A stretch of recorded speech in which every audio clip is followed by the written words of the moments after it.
Wanna make this? First, add a background. From the PIP option, select a cutout image, adjust its size accurately, and place it in the correct position. Then, select the second cutout from the PIP option.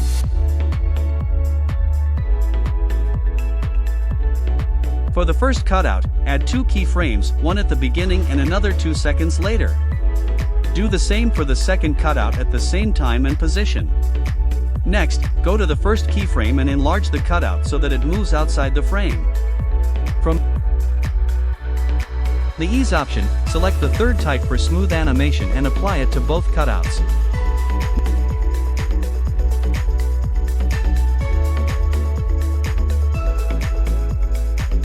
Now, for the background, add 2 keyframes as well. Go to the first keyframe and zoom in on the background.